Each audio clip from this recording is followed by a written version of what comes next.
Welcome to Lata kitchen. ನಾನಿವತ್ತು ನಿಮಗೆ ತೋರಿಸ್ತಾ ಇರೋದು ಕೊಟ್ಟೆ ಇಡ್ಲಿ. ಇದು ತುಂಬ ರುಚಿಯಾಗಿರುತ್ತೆ.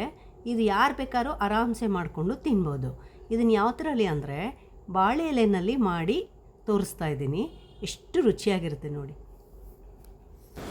ಬನ್ನಿ ಇದನ್ನು ಹೇಗೆ ಮಾಡೋದು ಅಂತ ನೋಡ್ಕೊಳ್ಳೋಣ, ತೋರಿಸ್ತೀನಿ. ಕೊಟ್ಟೆ ಇಡ್ಲಿಗೆ ಬೇಕಾಗುವಂಥ ಇಂಗ್ರೀಡಿಯೆಂಟ್ಸ್ ಏನಂದರೆ 1 ಬಟ್ಲು ಬಿಳಿ ಅಕ್ಕಿ, 1 ಬಟ್ಲು ಕೆಂಪಕ್ಕಿ, 1 ಬಟ್ಲು ಅವಲಕ್ಕಿ ಮತ್ತು 1 ಬಟ್ಲು ಉದ್ದಿನಬೇಳೆ, 1 ಸ್ಪೂನು ಮೆಂತ್ಯ. ಈ ಅವಲಕ್ಕಿ ಹಾಕೋದ್ರಿಂದ ಇಡ್ಲಿ ತುಂಬ ಸಾಫ್ಟಾಗಿ ತುಂಬ ಚೆನ್ನಾಗಿ ಬರುತ್ತೆ. ಇದನ್ನು ಸಪ್ರೇಟಾಗಿ ನೆನೆಸಿಟ್ಕೊಳ್ಳಿ. ಅಂದರೆ ಅಕ್ಕಿ ಒಂದೇ ಇರಲಿ, ಅವಲಕ್ಕಿ ಬೇರೆ ಇರಲಿ, ಮತ್ತು ಉದ್ದಿನಬೇಳೆ ಮೆಂತ್ಯ ಒಂದು ಕಡೆ ಇರಲಿ. 4 ಗಂಟೆ ನೆಂದಾದಮೇಲೆ ಫಸ್ಟು ಉದ್ದಿನಬೇಳೆ ಮತ್ತು ಮೆಂತ್ಯನ ಸ್ವಲ್ಪ ನೀರು ಹಾಕ್ಬಿಟ್ಟು ರುಬ್ಕೊಳ್ಳಿ. ಅದನ್ನು ಸಪ್ರೇಟಾಗಿ ತೆಗೆದಿಟ್ಕೊಳ್ಳಿ. ಆಮೇಲೆ ಅಕ್ಕಿ ಮತ್ತು ಅವಲಕ್ಕಿನ ಮಿಕ್ಸ್ ಮಾಡಿ ರುಬ್ಕೊಳ್ಳಿ. ಆಮೇಲೆ ಈ ಕನ್ಸಿಸ್ಟೆನ್ಸಿ ಬರುತ್ತೆ. ಅಂದರೆ ತುಂಬ ತಿಕ್ಕು ಇರಬಾರ್ದು, ತುಂಬ ತಿನ್ನೂ ಇರಬಾರ್ದು. ಇದನ್ನು 7ರಿಂದ 8 ಗಂಟೆ ಕಾಲ ಮುಚ್ಚಿಟ್ಬಿಡ್ಬೇಕು. ಇವಾಗ ಇದಾಗಿದೆ, 7ರಿಂದ 8 ಗಂಟೆ ಆಗಿದೆ. ಈಗ ಇದಕ್ಕೆ ಉಪ್ಪು ಹಾಕೋತಾ ಇದ್ದೀನಿ. ಮತ್ತು 4 ಕಾಳು ಮೆಣಸು ಹಾಕ್ತಾಯಿದ್ದೀವಿ. ಮೆಣಸು ಯಾಕೆ ಅಂದರೆ ಉದ್ದು ಹಾಕೋದ್ರಿಂದ ಕೆಲವರಿಗೆ ವಾಯು ಅಂತ ಹೇಳಿ ಮೆಣಸು ಯೂಸ್ ಮಾಡ್ತಾರೆ. ಬಟ್ ಅದು ನಿಮ್ಮ ಇಷ್ಟ, ಬೇಕಾದರೆ ಹಾಕೋಬೋದು, ಬೇಡ ಅಂದರೆ ಪರವಾಗಿಲ್ಲ. ನೋಡಿ, ಚೆನ್ನಾಗಿ ಕೈ ಆಡಿಸ್ಕೊಳ್ಳಿ ಹೀಗೆ.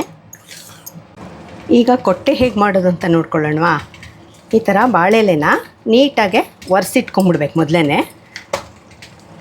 ಈಗ ಈ ಸೈಡು ಹಿಂಗೆ ಕಟ್ ಮಾಡ್ಕೊಳ್ಳಿ, ಈ ಸೈಡ್ ಹಿಂಗೆ ಕಟ್ ಮಾಡ್ಕೊಳ್ಳಿ, ಮತ್ತು ಈ ಸೈಡ್ ಹಿಂಗೆ ಕಟ್ ಮಾಡಿಕೊಂಡು ಇಷ್ಟು ಕಟ್ ಮಾಡಿ.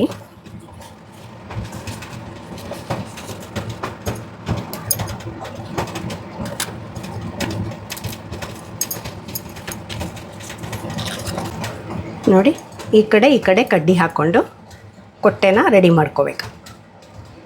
ಬಾಳೆ ಎಲೆಯಲ್ಲಿ ಈ ಥರ ಕೊಟ್ಟೆ ಮಾಡಿಕೊಂಡು ಸ್ವಲ್ಪ ಎಣ್ಣೆ ಸವರ್ಕೋಬೇಕು.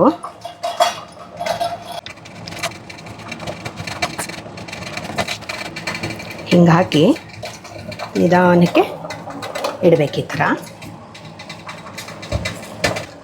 ಈಗ 4 ಕೊಟ್ಟೆ ಇಡ್ಲಿ ಆಗೋಷ್ಟು ಇಟ್ಟಿದ್ದೀನಿ. ಇದನ್ನು ಮೀಡಿಯಮ್ ಫ್ಲೇಮಲ್ಲಿ ಒಂದು 10 ನಿಮಿಷ ಬೇಯಿಸ್ಬೇಕು. ಈಗ 10 ನಿಮಿಷ ಆಗಿದೆ ನೋಡಿ, ರೆಡಿಯಾಗಿದೆ. ಎಷ್ಟು ಸಾಫ್ಟಾಗಿ ಬಂದಿದೆ ತೋರಿಸ್ತೀನಿ ಇವಾಗ. ಕೊಟ್ಟೆ ಇಡ್ಲಿ ರೆಡಿ ಇದೆ ಅಲ್ವಾ ನೋಡಿ.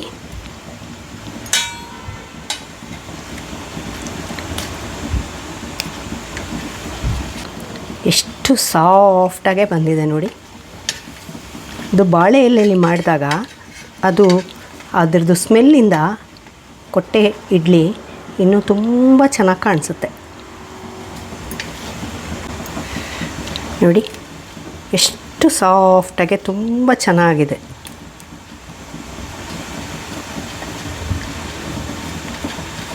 ಈಗ ಇದ್ರ ಮೇಲೆ ತುಪ್ಪ ಹಾಕಿ ಈ ಸಾಂಬಾರು ಹಾಕ್ಕೊಂಡು ತಿಂದರೆ ಎಷ್ಟು ರುಚಿ ಇರುತ್ತೆ ಗೊತ್ತಾ. ರುಚಿಯಾದ ಸಾಫ್ಟಾದ ಕೊಟ್ಟೆ ಇಡ್ಲಿ ರೆಡಿ ಇದೆ. ಸಾಂಬಾರು ಜೊತೆಗೆ ತಿಂದರೆ ಸೂಪರಾಗಿರುತ್ತೆ. ಡ್ರಮ್ ಸ್ಟಿಕ್ಕು ಮತ್ತು ಸಾಂಬಾರು ಈರುಳ್ಳಿ ಜೊತೆಗೆ ಹಾಕ್ಕೊಂಡು ತಿಂದರೆ ತುಂಬ ರುಚಿಯಾಗಿರುತ್ತೆ. ಯಾರೆಲ್ಲ ಟ್ರೈ ಮಾಡಿ ಇದ್ರ ಬಗ್ಗೆ ನನಗೆ ಚೆನ್ನಾಗಿ ಬಂತ ಹೇಗೆ ಅಂತಲೂ ಕಾಮೆಂಟ್ ಹೇಳಿ, ಕಾಮೆಂಟ್ ಸೆಕ್ಷನಲ್ಲಿ ನನಗೆ ತಿಳಿಸಿ. ಇನ್ನೂ ನಿಮಗೆ ಯಾವ ಥರ ಬೇಕು ತಿಂಡಿಗಳು ಅಂತ ಹೇಳಿದರೆ ನಾನು ಅದನ್ನು ಮಾಡಿ ತೋರ್ಸೋಕ್ಕೆ ನಂಗೆ ತುಂಬ ಅನುಕೂಲ ಆಗುತ್ತೆ. Please subscribe, like and share.